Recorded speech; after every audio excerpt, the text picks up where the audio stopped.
Hello, everybody. It is episode 108 of Recotopia. Today's big recommend is Warrior. I'm joined by Aaron Dicer. Shooting down the walls of heartache, a bang, bang. I was singing this song quite a bit every time I thought about this movie. Yes, I did. And I'm also joined by Jeremy Scott. I don't have any song prepared, dang it. That's too bad. That's too bad. My name is Chris Atkinson. If you didn't know, I'm very important. I needed to introduce myself. Also, over on to the chat, welcome again to all of you who are coming out to watch us on a Tuesday, talk about movies and things. And speaking of which, does anybody have any small recommends? I do, and it's not a movie. Oh, no, shocker. It's a television show. It's not a Mountain Dew flavor, although I will say future Mountain Dew flavors will be coming as a recommend because I've got two in my fridge I haven't tried yet, and I'm sure I'm going to like at least one of them. The new season of Top Chef is here, and I have talked to Top Chef before, but this is different for a number of reasons. Longtime host Padma Lakshmi is gone. She left on good terms, but she was tired of stuffing her face every year for 3 months at a time and having to work really hard to lose that weight. I'm sure that's not all of it. She wanted to try some new things, but we have a new host, and that's Kristen Kish. If you are a Top Chef fan, you know Kristen Kish. She won season 10. If you are a food show fan, you probably know her. She's hosted Fast Foodies. She was on Iron Chef. She had a National Geographic show, Restaurants at the End of the World. She is an incredible host. She's really knowledgeable about food. She's a really pleasant personality, but she, like Padma, has just enough edge when it's right. When they announced that she was going to be the new host, I think I tweeted, "This is perfect," and it is. They've had one episode. It airs on Wednesday nights on Bravo, but they're also changing up some of the rules of Top Chef. So traditionally, they have two challenges: a quick fire, which is a shorter challenge, and then an elimination challenge. And if you win the quick fire, you have immunity. You can't be eliminated. So they're changing that up.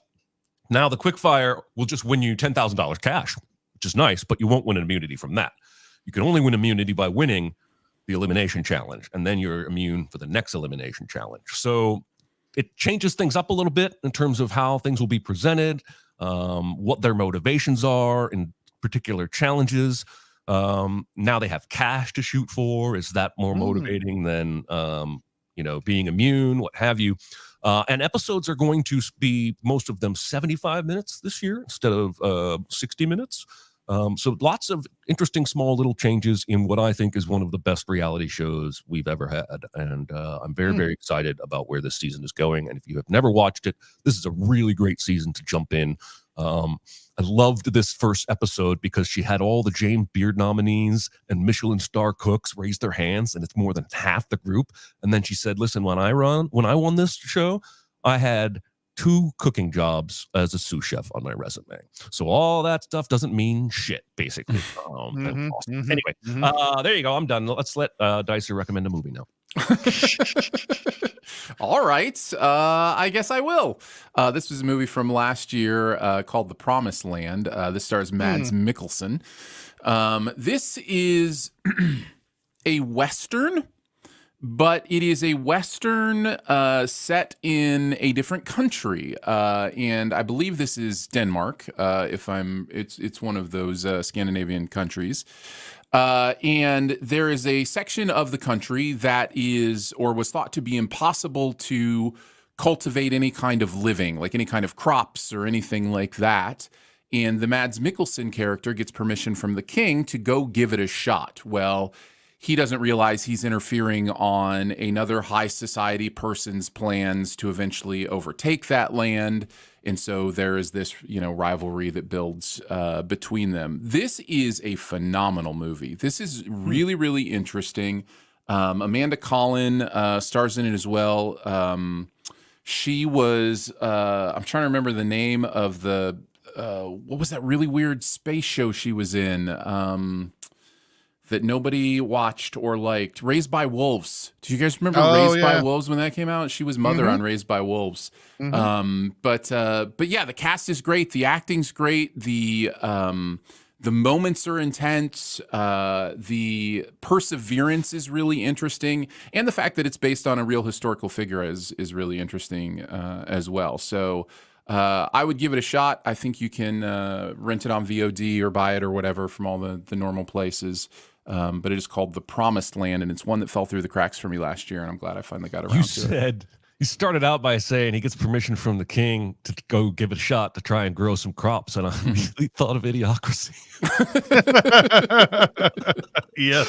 Which is unfair Uh-huh. to your recommend, because that's nothing like this movie. This sounds interesting, and I feel like Mads Mikkelsen has a really unique career. He continues to choose projects that, to me, mostly fly under the radar, and then when I hear about them, they're great.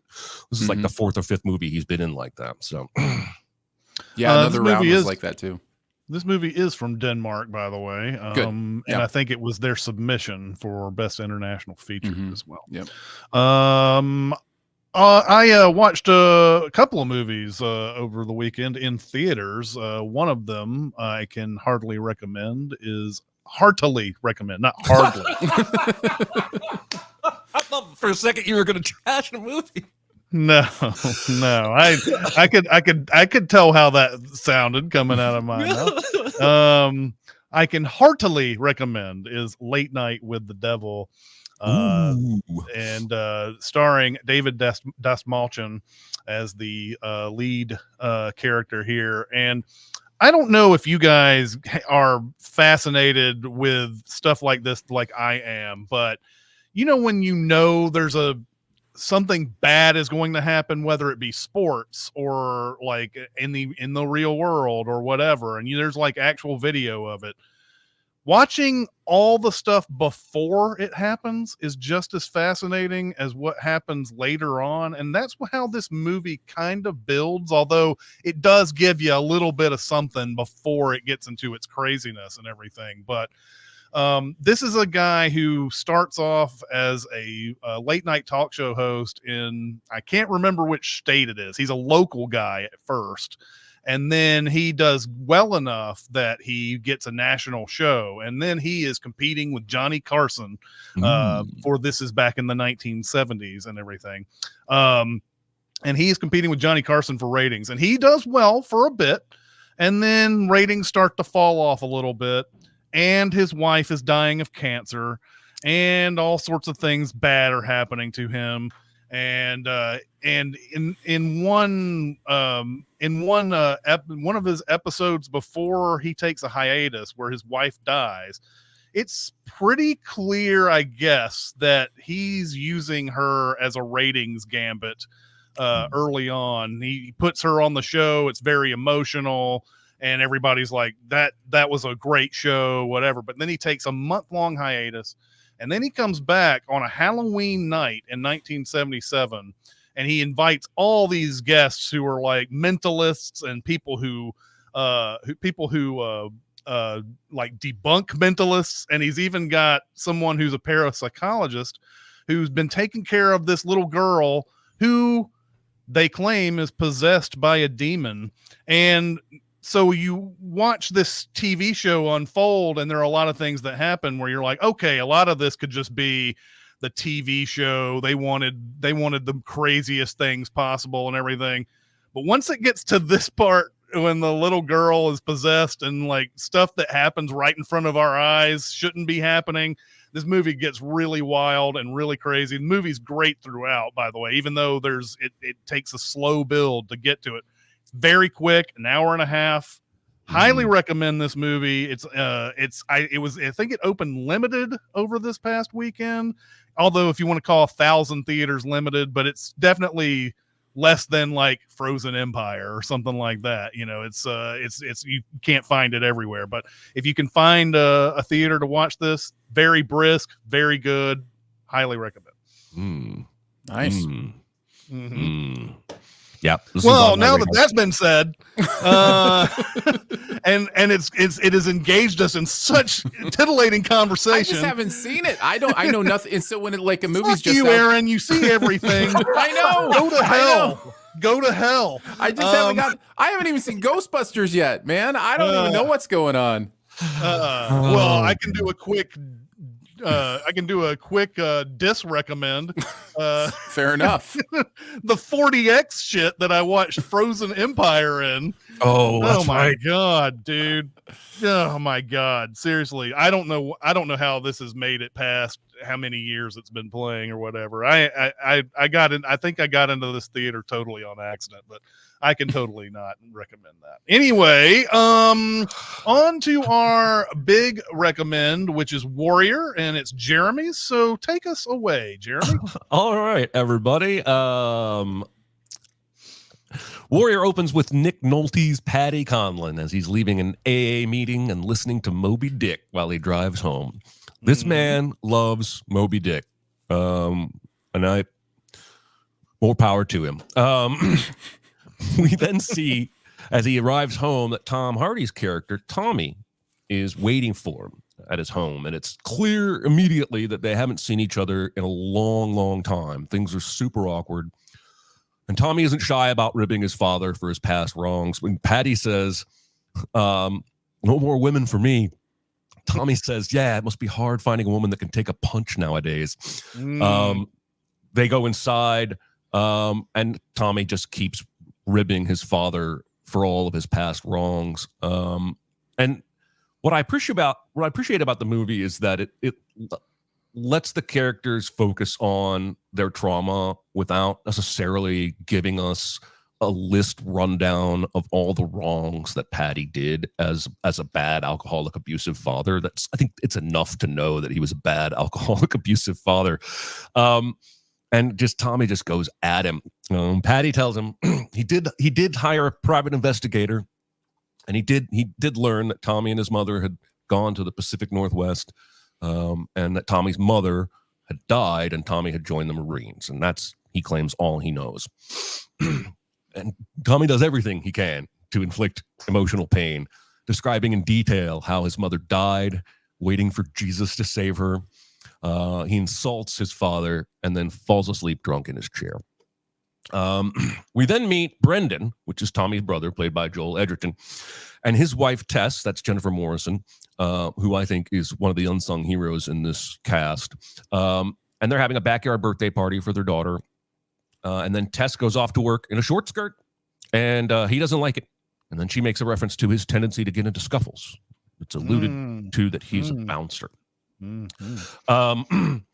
So Tommy goes to a boxing gym and joins, and then we see Brendan in school teaching a science lesson. Brendan is a physics teacher. At the gym, Tommy volunteers to spar with a really great fighter, Mad Dog, and then Tommy kicks his ass, and it's awesome. It's a bit of foreshadowing, but it lays the groundwork that Tommy is a badass. It also lays the groundwork that he doesn't care about accolades or praise or anything. The sparring match is filmed and eventually goes viral. Around that same time, Brendan is learning that he's upside down on his mortgage, largely because of past medical bills due to his daughter's heart. And I think a little bit of liberty is taken here in how much pressure they put on him and how the bank is calculating his interest owed. But it's beside the point, because plenty of people are upside down on their mortgages in real life, behind on their payments. Everybody can relate to this situation. So Brendan is kind of desperate for money, and he goes to a local parking lot near a strip club MMA match, as you do. The movie suggests these things are everywhere, and maybe they are. Maybe after Fight Club, this became a thing. I don't know. But I'm willing to believe that this is a thing. And he lies to his wife about where he's going. He wins the fight fairly easily, wins some money. But when he gets home, his wife sees his black eye and his injuries, and they have an argument that I get the feeling they've had a dozen times before, in that she doesn't want to raise their daughters having to answer questions about where their father is, why he's in the hospital. It's mentioned that he has been in the hospital before because of his enjoyment of fighting. We cut back to Tommy, and he goes and meets with his father to ask him to help train for this big MMA tournament called, I wrote it down somewhere, the Sparta. He makes it clear we're not reconciling here. This is not a father-son thing. You're a good trainer. I don't want to hear anything come out of your mouth other than training-related shit, which Patty will break that rule on the very first morning, but that's beside the point. He's adamant that this doesn't mean anything, but I kind of appreciate that Patty stands his ground here and says, you wouldn't be here if you didn't need me, so don't be threatening to walk away every 5 minutes. And he demands Tommy hand over his pills that he heard shaking when he walked in the door. Tommy hands over 2 bottles of pills, tries to keep a third for himself, but Patty's not having it. Nick Nolte needs to talk to Clint Eastwood and Trouble with the Curve on this, man. Their ears are amazing. Yeah, seriously. It could be that he's just being playful with his language and he happens to already know somehow that Tommy has I don't know. Anyway, I lost my train of thought. Sorry, I'm an asshole. No, you're not. No, you're good. Anyway, I also should have mentioned before by now that Patty is about 1,000 days sober. I mentioned he was coming out of an AA meeting, but he has been sober for about 1,000 days, which I want to point out is not nothing. So by the time Brendan returns to class the next day, all the students already know about his fight in the strip club because one of them kids' older brothers was there at the titty bar. The principal also knows. This is Kevin Dunn, one of my favorite character actors, and this is a really great fun role. And the superintendent is coming by. He hasn't been in the building since 9/11. Brendan is suspended without pay, which is the worst kind of suspended. Then we cut to a military base somewhere overseas. It's not really clear. Maybe it says on the screen and I missed it. But soldiers are watching a YouTube video. This is the viral video of Tommy beating the shit out of Mad Dog in the gym. And there's a soldier in that room that recognizes Tommy and runs and pulls a videotape out and confirms that, yes, this guy is Tommy. We'll get back to this in a little bit. Brendan, pretty desperate at this point, not making any money from his teaching job, has decided he's just going to do these strip club parking lot fights in several different cities and make $300 or $400 each fight. And that's how they're going to try and keep their house. So he goes to see Frank Grillo, who's great in this movie. He's an old friend and he's a trainer. Frank Grillo is training a fighter for this Sparta event. The Sparta event is a brand new event where they're going to have 16 fighters in a round robin style, Grand Prix style tournament and come out with one winner at the end. And Marco Santos is the name of the boxer that Frank is training for that event. But he agrees to allow Brendan to train by sparring with this guy. And so that's the arrangement they set up. Then when Brendan gets home, Patty, his father, is waiting for him. And Brendan is the opposite of happy to see him. And they have an argument. Brendan reminds Patty that he can't see his grandchildren because of that shit you pulled. But we aren't explicitly told what that shit was that Patty pulled because it doesn't matter. Patty is the kind of character who probably did dozens of things that could qualify as that shit you pulled. After learning that he's gotten into the Sparta, Tommy calls his former soldier's wife, inquiring about her kids. It's implied that he's made promises after his fellow soldier died that he would take care of them.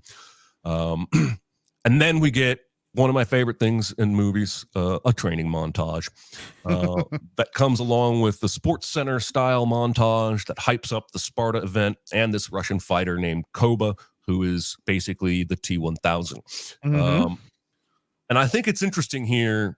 There's a lot of things about these two characters that are polar opposites. Tommy and Brendan, I mean. Tommy, I wrote, trains like Bruce Wayne from the Snyderverse, while Brendan trains like a normal person who's training. Like Tommy is like flipping over tractor tires and doing all this Rocky shit. Then we see Brendan even defeats Marco Santos in a spar. Again, Santos is the main guy at this gym that's going to the Sparta event. So Brendan must be pretty good because Frank is even impressed. He's like, no, he did not tap you. That's the best of the best.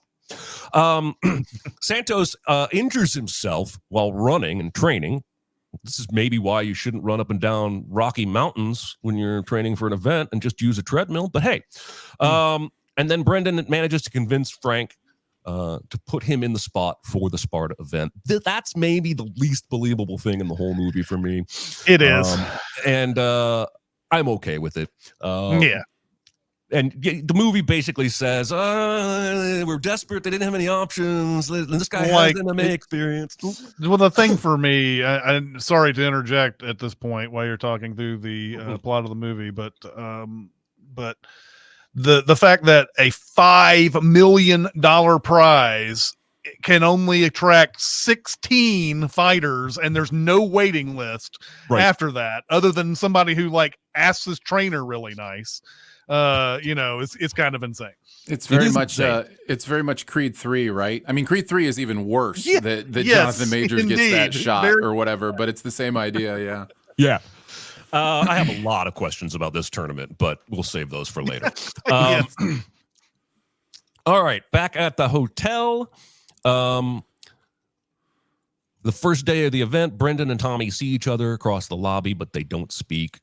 Tommy goes out of his way to not have any warmth in his face for Brendan at all.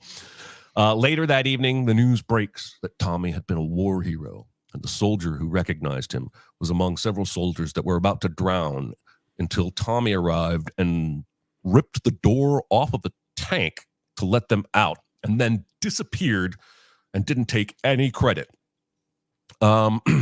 Tommy is embarrassed at the footage when he sees it on the news and leaves to go for a walk, even though Patty seems proud of him.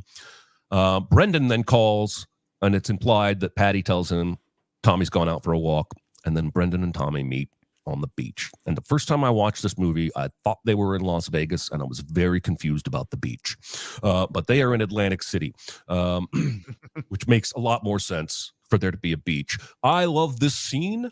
There's so much unspoken, despite all the things that they say. But essentially, Tommy is mad that Brendan didn't leave with him and their mother, and that he stayed behind with this evil dad because he was in love with a girl. In Tommy's view, Brendan chose Patty, the dad, over Tommy. Brendan is equally mad at Tommy that he never called to tell him his mother was dying or had died. And in here, he says, "What do you want me to do? I was 16 years old." And I'm going to come back to that later, but I think it's really important that they were teenagers the last time they saw each other. There's all this hurt and pain and anger, but we know as human beings that we don't always remember everything exactly as it went. So anyway, I'm fascinated by what this movie has to say about trauma and how people deal with it. A group of students comes to the principal and asks if they can watch the Sparta event in the auditorium. I think it's pretty hilarious that they thought there was a chance he was going to say yes. He says, I wrote it down, it's one of my favorite quotes. He says, "You want to use the school auditorium to watch the suspended teacher engage in the behavior that got him suspended?" All right. I lost my place. Tommy is the first one to fight, and he's up against Barbosa, who is an MMA champion and not an evil pirate. Patty tries to rub the shoulders of Tommy before he goes into the fight, and Tommy snaps, "Get your hands off me." Tommy one punches this guy in about 15 seconds and leaves the cage, and it's fucking awesome. Brendan is up next, and Patty hangs in the wings and tries to say encouraging things, but it's not something that Brendan really acknowledges other than a look. Back at home, Tess is folding laundry and waiting for a text about the fight. She's not watching the fight. She's just living in her anxiety and waiting for a text. We also see that the principal, God bless him, is watching anxiously at home on his television. Brendan's fight is a lot longer than Tommy's, but Brendan is able to subdue Midnight Lee in the second round after being nearly choked out in the first round. Kevin Dunn's reaction to the victory slays me. He goes running into the kitchen telling his wife, "He tapped him out. He did it. He did it. He did it. He did it." And it just feels so very genuine. Then we jump to Brendan's second fight, and it's in round 3. We don't get to see the first 2 rounds, and the announcers seemingly are surprised that Brendan is not already dead. He is getting crushed. Unfortunately, Tess, his wife, picked this fight to watch on television, and it's clearly a brutal beatdown until Brendan again gets a submission hold on his opponent near the end. On the way out, Patty tries to encourage Brendan, but Brendan stops and yells at his father, "I'm doing this." He doesn't want to give his father any credit. Tommy's second fight is nearly twice as long as his first, as he pummels a guy and the ref stops the fight seconds into the first round. I think it's fascinating to watch them both be driven by different motivations. Brendan absolutely needs the money. He's here for desperation. Tommy just needs an outlet for his demons. He doesn't care about the money. He doesn't care about the title. He doesn't care about the praise. He just needs to beat some ass in a legal way. At a casino later. I'm sorry, and I guess there's a promise to the buddy's wife. Yes. Yes. Although I don't know if we're like, oh, if he doesn't win this fight, she's screwed. I don't think we get that sort of. No, we get the sense that she could use a little help, but she's not at the end of the rope right. Yeah. Now. And again, Tommy doesn't want the money for himself. He's not like. He's not here. No, he's not here for the same reasons all the other 15 fighters are here.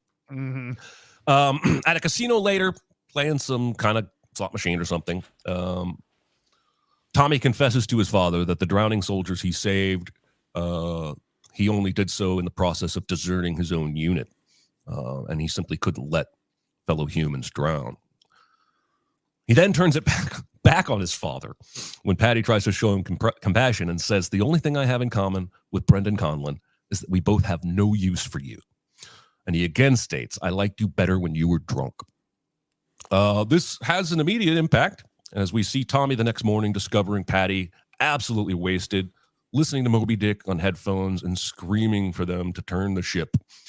And this is just a fascinating moment for me. Because Tommy basically sits his father down and cradles him in his arms and rubs his head while his father cries himself to sleep.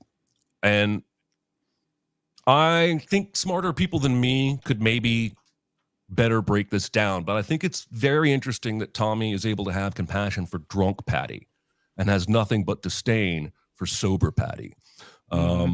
He's mad at sober Patty for not having ever been there when he was a kid.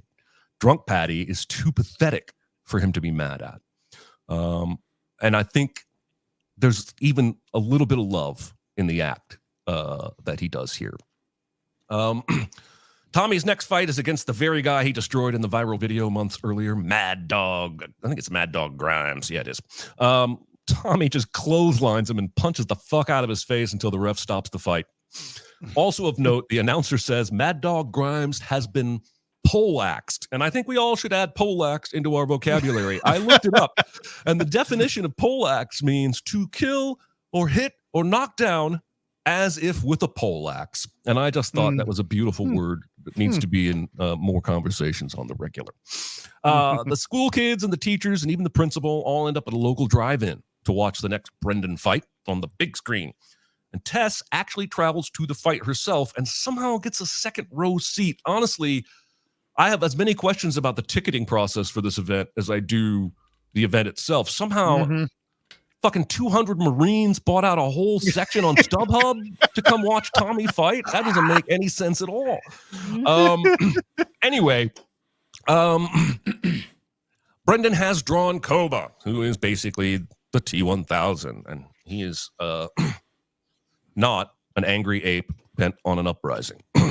Koba beats the ever-loving shit out of Brendan all first round as Tess immediately regrets her decision to attend in person. Second round, more of the same. Brendan is shellacked and thrown to the mat over and over, taking repeated punches to the head. Frank gives Brendan a great pep talk that essentially boils down to him saying, "Stop being a bitch and win this fight." But what he actually says is, you don't knock him out, you don't win. You don't win, you don't have a home. And it is the perfect thing that Brendan needs to hear in this moment. Brendan Rocky Balboas himself through the third round, getting his ass beat again, and then has another miracle I'm going to break your arm hold, which is the official name for it. Koba breaks free, but then Brendan gets him in an I'm going to break your knee hold. And Koba taps out.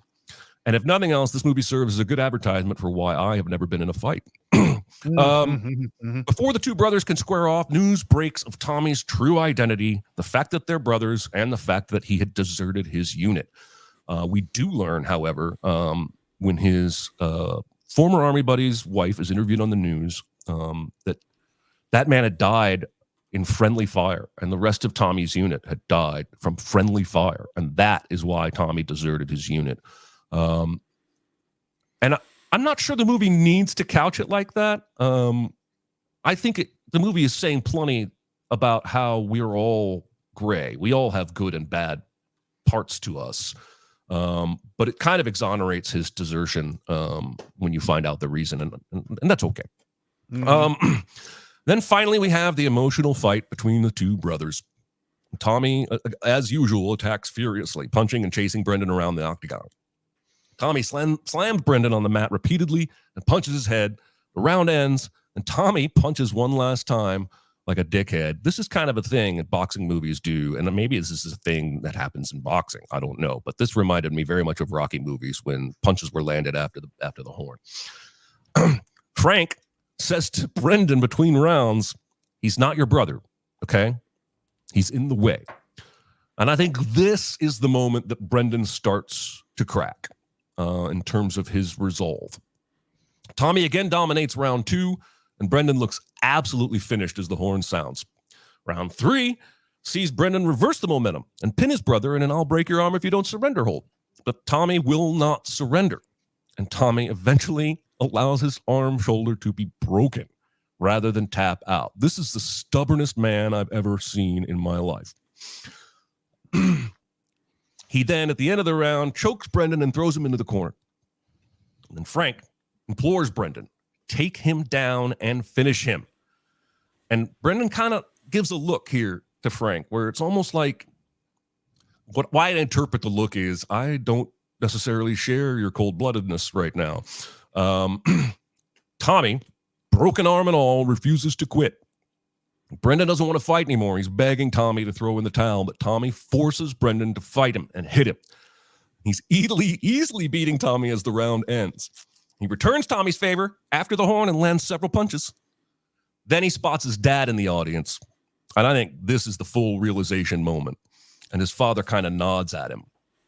And in the final round, Tommy feigns a few punches, but will not quit, forces Brendan to kick him and subdue him. And then as he subdues him, Brendan says, I'm getting chills, "I'm sorry, Tommy. I'm sorry. Tap, Tommy. It's okay." And then finally he says, "I love you. I love you, Tommy." And Tommy taps, and I start crying. And I think this is why it's important that they were 16, and I'm guessing Tommy was between 12 and 14 when they parted, because they have probably never genuinely said, "I love you" to each other. If they ever said it, they were little kids that were being forced to say it by their grandma or something. This is the first genuine time maybe anyone has ever told Tommy, "I love you," other than his mother.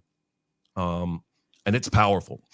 As they leave the ring arm in arm, we see Patty shed a tear in the stands, and I interpret this to be the tear of a man who finally realizes that love in his family didn't die with his abusiveness. And then the movie's over. I have several things I want to touch on notes-wise, but I'm going to let you guys go first to share your thoughts on Warrior.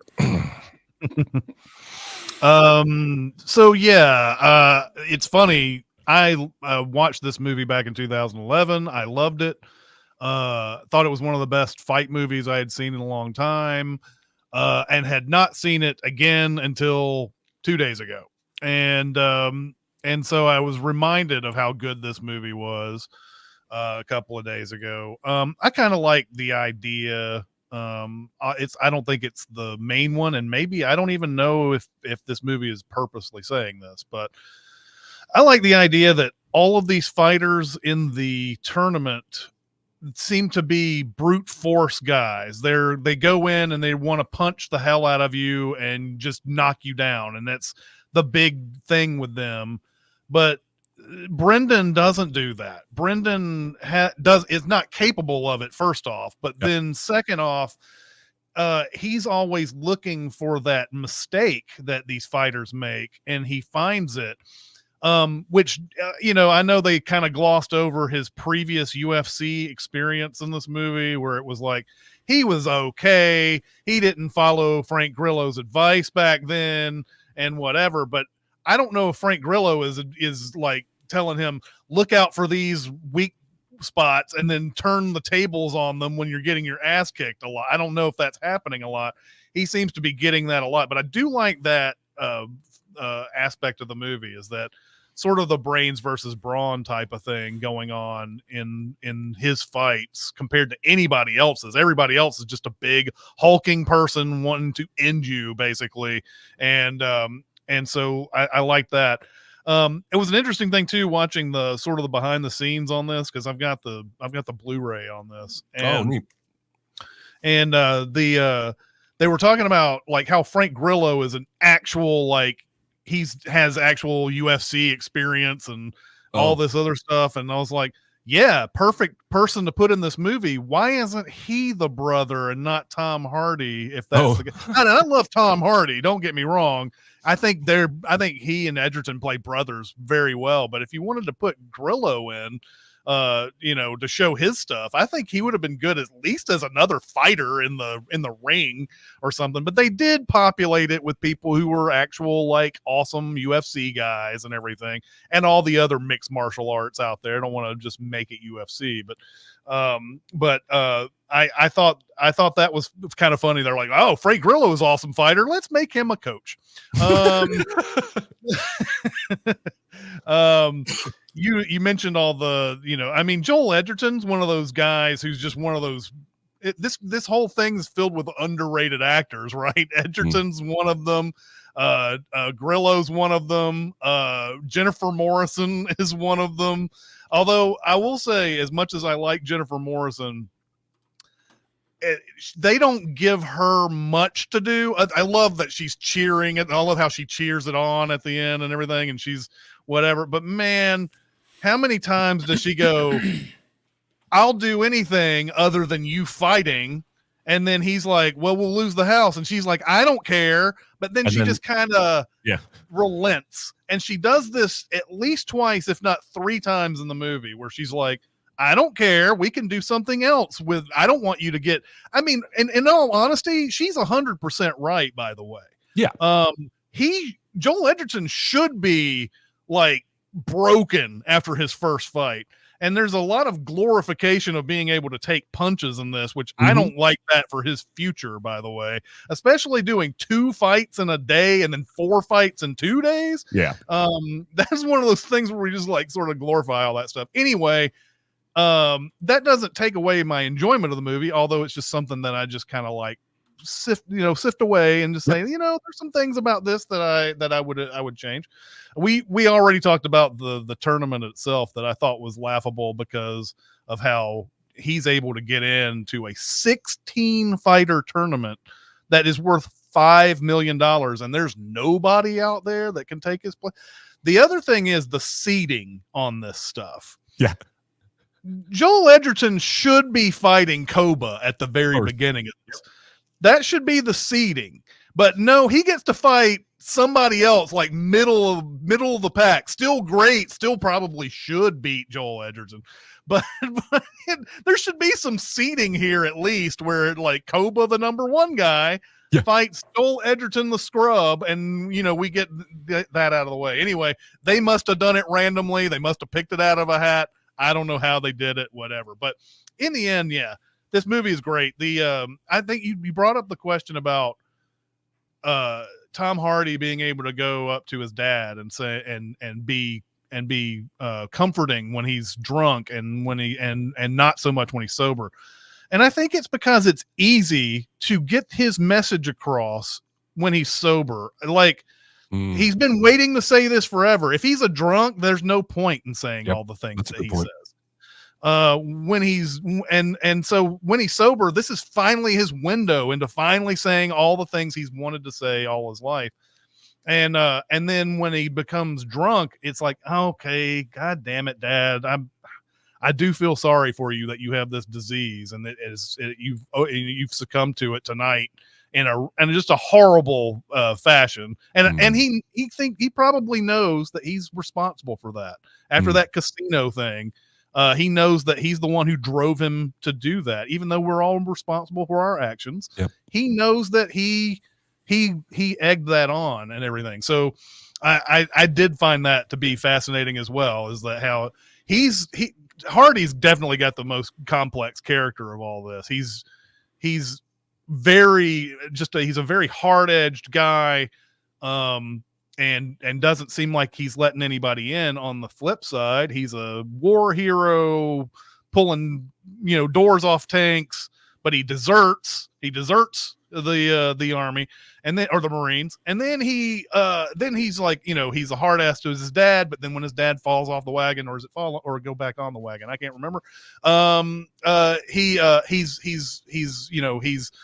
sympathetic towards that, and of course obviously he wants to make things right with his buddy's wife, who that lost his life and everything. So he's got a lot of like different things going on with him that I really appreciated in this. But yes, I'm glad that you recommended this movie. This is something that I needed to see again after all these years. Excellent. You also just reminded me of Seinfeld, when the drunk guy is heckling Seinfeld after he's gone drinking again. And Seinfeld wonders if it's on the wagon or off the wagon, and the guy goes, "What do you know about wagons?" And Jerry says, "Well, I know enough not to get on them." Aaron? I echo the gratefulness that you have recommended this and seeing it again. I apologize. There will not be time for questions today. I have so much to say about this movie. This movie is so good. I have this at a 4.5 on Letterboxd. It's going to a 5. It is a 5 out of 5 for me. I think I will start by focusing on the thing that jumped out the most to me this time, which we've kind of danced around a little bit, but this is a metaphor movie in many ways. And the way these two brothers fight is a metaphor for how they handled what they dealt with growing up. Yes. Joel Edgerton stayed and survived and stuck it out and found a way and did the submission. And Tom Hardy just got out of there and punched. Like, him leaving the octagon that fast. Yes. Like, that is intentional. Like, he is a lever. Like, he is I'm going to go punch life in the face and then go do the next thing. Going to go in the army, punch life in the face, go do the next thing. And like, so there's this real metaphor that's going on with, these brothers and the way they fight, and how it's directly related to this man at the center of both of their lives. And so you're dealing with two brothers in this final match who are motivated by the same motivating factor to approach it in two different ways. And it's just this really, really interesting metaphor for everything they've been through, and really jumped out at me this time as like how much of what they're doing is a metaphor for how they've survived this man in their life. I also wanted to talk about, before I get to some of the smaller things, I wanted to talk about Gavin O'Connor, who we haven't mentioned yet, directing this. He understands what makes sports movies enjoyable, maybe more than any other director that I've seen do stuff. Like, he gets how to, because let me just say this. I do not like pugilistic sports. Like, I'm not into boxing. I'm not into MMA. It's one of those things I hope falls by the wayside eventually as, a profession, just because it's so terrible and traumatic to the body. But he totally understands the idea of what it means to watch a sporting event. And I think one of his key weapons in his arsenal is the reaction shot. He wields celebrations and reactions like swords. Like, he absolutely understands like exactly where we need to cut to feel the emotion of what's going on. It was the same in Miracle. He, like, the celebration stuff in Miracle is that way. And I would just slide it in right here. The way back is much better than people think. It deals with many of the same humanity that his other movies have dealt with. Is that the one with Ben Affleck? Yeah, it's the Ben Affleck basketball I always get the one. way back and the way back confused. Oh, maybe it's the way back. No, I think you're right. I think it is the way back, and the way back is the pool. I like the movie. Affleck. Yeah, I I like think the you're Affleck right. movie. Yeah. I like both of them. So yeah, I did want to give a shout out to Gavin O'Connor. You know, it's interesting when he's not directing sports. I don't like his movies as much, but the ones he does about sports, I always end up enjoying quite a bit. But I think this is saying something because I love Miracle. I think this is his best. I think this is a phenomenal film. I love the use of Ode to Joy in this. Beethoven's Ode to Joy, I think, is really interestingly used. I love that song. And what it represents. Brian Callen is such a good Joe Rogan in this movie that when Joe Rogan watches this movie, he thinks he must have been in it. Like he is that good at doing the Joe Rogan thing. It's insane. Apparently, they're really good friends in real life. Oh, interesting. So I imagine they had some fun conversations about this when he was doing it. But yeah, he's very, very, very Joe Rogan. I just wanted to point out a couple moments that really moved me. You mentioned the scene on the beach. There's this moment where he says, oh, were you in the Corps? Oh, then you're no brother to me. And it just hit me, on this level of like, he's so trapped in this idea of him not being present in his life, of that separation, that, you know, there's just this complete disconnect that he is unwilling to. It's also interesting because I don't know that he genuinely feels like all Marines are his brothers. Maybe he does, but I feel like in that instance, that's a weapon he's using to hurt Brendan, as a way of saying, I don't care about you. Anyway, go on. I interrupted you. Yeah. And then let's see, the walk-off knockout, you mentioned. That first one is shot so well.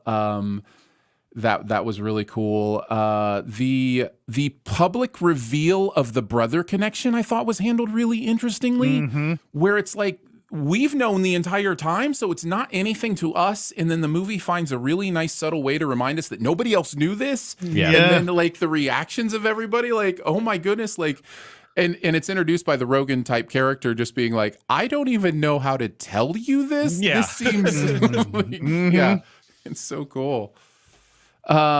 This is right before both of these guys kind of broke, right? Like Hardy and Edgerton, they're right on the cusp here of kind of breaking. This is right before The Dark Knight, I think, for Hardy. Dark Knight Yeah, although Hardy was an Inception before this, but Yes, I don't that know. was the one. Yeah, I don't know if necessarily Hardy was like a household name after Inception, but yeah, Dark Knight Rises certainly put him there. They're just such great choices. We were slacking about our reviews of this when it originally came out, and Chris read your review of this, and then I watched my old review of this, and in my review, I said something about the guys they got for these MMA guys are so good or whatever. Like, didn't even know who they were, That's awesome. or whatever. And it's just interesting to kind of go back in time and think, oh yeah, I didn't know who Joel Edgerton was at that point. Was probably not until The Gift. Do you remember The Gift? That came out a couple years he later. directed that too. Yeah, he did. that was when I really first started paying attention, I think, after Warrior. IMDb says that Tom Hardy flew in from England for his audition, and instead of going to the hotel, he went to Gavin O'Connor's house at midnight and ended up staying there for 5 days. Yeah, this whole movie is filled with stories like that. Like, I think Edgerton lived with Frank Grillo. Yep. And they took months to actually do the things that they do in the movie, to learn all these different moves. It's not all. I'm sure there are stunt doubles especially when they're getting thrown around and shit like that. They've got stunt doubles, but to do the moves that they're doing and everything, they actually had to learn all that. So. Yep. Jeremy, you mentioned the exact same experience I had with Tap Tommy. It's okay. I love you, Tommy. I love you. Just a mess. Just weeping after that moment. There's something really, really interesting and beautiful about it. And I think it's this, for me, I think it has to do with the movie turning on its head this idea of heroes and villains in sports movies. So you will usually, like, you look at Rocky IV, just like as an easy example. You've got, Drago, the big villain, and Rocky is the hero, and we know what we're rooting for. And this movie dares to say that it's not about heroes and villains in this final match. It's about brothers, and it's about, the difference in how you handle conflict and how you handle trauma and those kind of things. And so what it allows for us to do is subtly actually have a rooting interest. I think our rooting interest, according to the movie, is in the Joel Edgerton character to win this tournament, but to also understand how deeply the quote-unquote villain in this role, Tommy, is as a human being, and what he has gone through and dealt with is a real interesting magic trick that this movie does. And it gives that final match a different texture than most sports movies have. And so when you have that final moment, there's a real catharsis of, like, understanding this is the way it had to be, but you're feeling those things for both of these guys. And then I really think it's interesting in the final match how Tommy learns to survive, and how Joel Edgerton's character learns to attack. Like, he breaks the arm, he does the thing, and so there's a little bit of them doing what the other person has done in their life to kind of finish off this match. And there's a walk-off. It's a totally different kind of walk-off, but just like with all of other Tommy's matches, there's a walk-off, before it's done, with the rigmarole. So yeah, I found all that stuff really, really intentional and moving and smart. And man, this movie's good. This movie's so good. Yeah. Go ahead. No, you go ahead. That's fine. I was just going to say, if you have siblings, if you have a father, you can probably connect to this movie. Like, yeah, I like to think that most men have some measure of dad issues. When there are legions of books written about this, I had nothing close to what these two guys had in terms of the bad dad. My dad was a great man, who I just don't agree with on everything. But it still hits me. It still hits me to know that, I mean, my brother and I didn't get close until probably 5-10 years ago. It's weird. It's hard to be siblings. It's hard to say I love you. This movie is just really, really good. Go ahead. One final note is that Nick Nolte was nominated for an Oscar. Yeah. On this. And it was his first since Affliction, which I think also dealt with alcoholism. Is another great movie, by the way. Is that his white whale in this? Is that the Moby Dick metaphor? Is alcoholism his, like, conquering that, his white whale? Is that why when he falls off the wagon, he's talking about, you're a bad captain, or what? Like, I was trying to put that together and it never landed for me. That's pretty good. I thought it was being a good father was his white whale. Like, it's possible as well. He could never catch that. That's interesting. Yeah, it could be very well. All right. On to our super secret double feature. Aaron, what do you think? He's going to say Miracle. Miracle would be fun. No, I landed on 2 non-sports movies for my super secret double feature, and I could not. This is the hardest I've wrestled with picking between 2 choices, because one of them is more about brothers, and one of them is more about a father of sons, and so I kind of had to ask myself which way I wanted to go. And I went with Father of Sons. I will say the other one was, well, actually, I won't say it just in case it is Chris's. And then, Chris, if you don't mention it, I'll mention it. But I ended up going with what may seem like a very strange choice, but it really works for me. I went with Fences. This is kind of, Warrior in many ways is the redemptive version of Fences. And so much of Warrior is about the Nick Nolte character. We start on him. He's the very first person we see in the movie. And I have an inkling he was supposed to be that look he had was supposed to be the last thing we see in the movie, but it just didn't quite work. And so they end on the brothers walking out. But very close to the end, we see that this has been a journey for him that he is now smiling about. Fences doesn't have that redemptive ending for the bad father, but it allows us all these same levels of how you deal with trauma. There are two sons involved and how they've dealt with the trauma of this father. Football is a very big part of one of their lives. And yeah, this is a fabulous movie with some fabulous performances. It feels like watching a play in many ways. I don't know that it becoming a movie really expanded it beyond what was already a great stage play. But the performances make it well worth a watch. So. Makes me anxious. He's so good at playing this character that I really don't want to be around in this movie. Yeah. It makes me anxious. I don't know why. There's probably something deep seated in my brain that I've forgotten about that he reminds me of. He's great in this movie. I like this call. Very good. And go ahead. Oh, I was just gonna say it also takes place in Pittsburgh. They're both Pittsburgh movies. Yeah. So yeah. Well, there you go. Well, then Source Code is a great double feature. Yes, there you go. I think Source Code was Pittsburgh, but I don't remember. Source Code is Chicago. Oh, it's Chicago. Fuck. Oh, it's Jack Reacher that's Pittsburgh. There you go. Two movies that are exactly the same.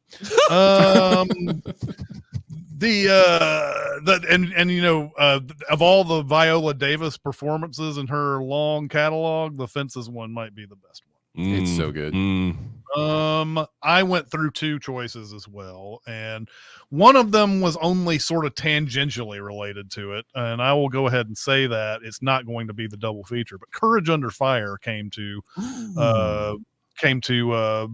my mind watching this, mainly because of the friendly fire stuff and Denzel Washington having the alcoholism and having to deal with like the trauma of what he thinks he's done, and what he feels like is his redemptive arc all the way through it,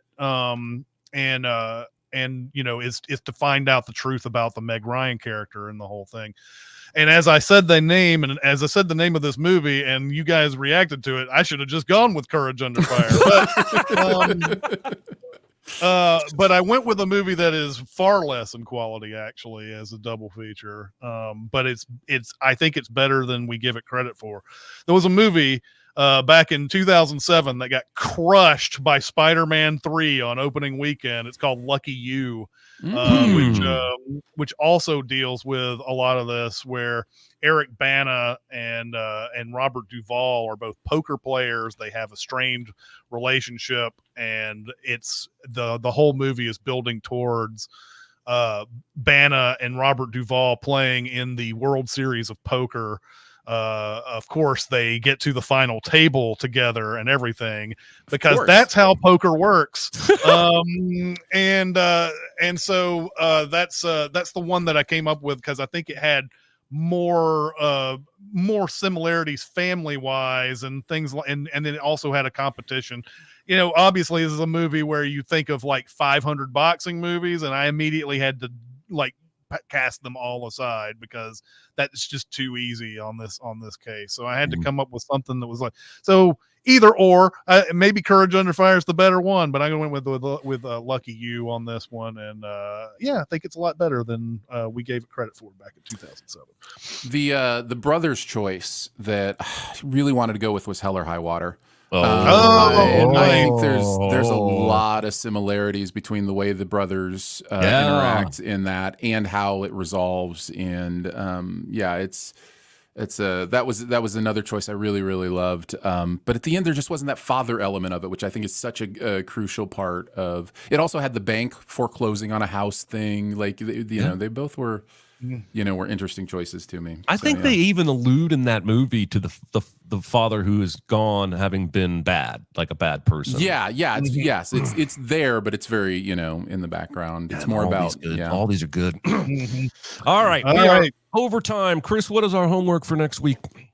All right, continuing the comedies of the decade, and once again had to sift through a whole bunch of them. I had a couple of movies in mind for a really long time for this decade, but I have settled on Hot Rod in 2007 for this. The Andy Samberg movie. It's Akiva Schaffer of Lonely Island, and of course Jorma Taccone is in this movie as well. But you also have Isla Fisher, Danny McBride, Bill Hader, Will Arnett is in this. this movie, I feel like has never gotten the credit it deserves. It's silly as all fuck, but man, it's so good, so fun. Have you guys seen this? Oh yes. I saw it once. And you didn't like it? I don't think I liked it, but it's been so long, man. My tastes have changed. I mean, it's been almost 20 years. And all those people you just rattled off, I didn't remember any of those people were in this movie. So I'm excited to give it another shot. It was okay. Well, I risk on. every time worrying if this is like too silly for Jeremy or if it's whatever. And I'm like, man, this is one. I thought of some others. They were probably sillier than this, but go ahead. It's so early in the Sandberg thing, right? Like it was kind of like his first real, big. I mean, Lonely Island was doing stuff, but I remember really liking it, and then after Pop Star, I remember going back and watching it again in loving it. So like it got better even the second time I watched it. So yeah. Yeah. Okay. This is not available, I don't think, on most free streaming services or for free on streaming services. I saw a couple, like Hoopla, I believe, was on there, and there was like some other one that I don't have. So I'm sorry for that. There's not anything where you can find it for free. I mean, maybe there's a way to find free movies. I don't know. That I'm not going to mention. But I'll just say Hoopla is free because it's connected to your local library. So if you have if you have a library card, you just put your library card into Hoopla, and you can watch any of the movies that are on Hoopla. So well, there you go. I had no idea about that. So there you go. If you have a library card, watch Hot Rod. Okay, that's going to do it for this week. Once again, thanks a lot, chat, for coming out and watching us today. We appreciate you very much, and we will see you next time. See ya. Bye, everybody. Bye. Bye.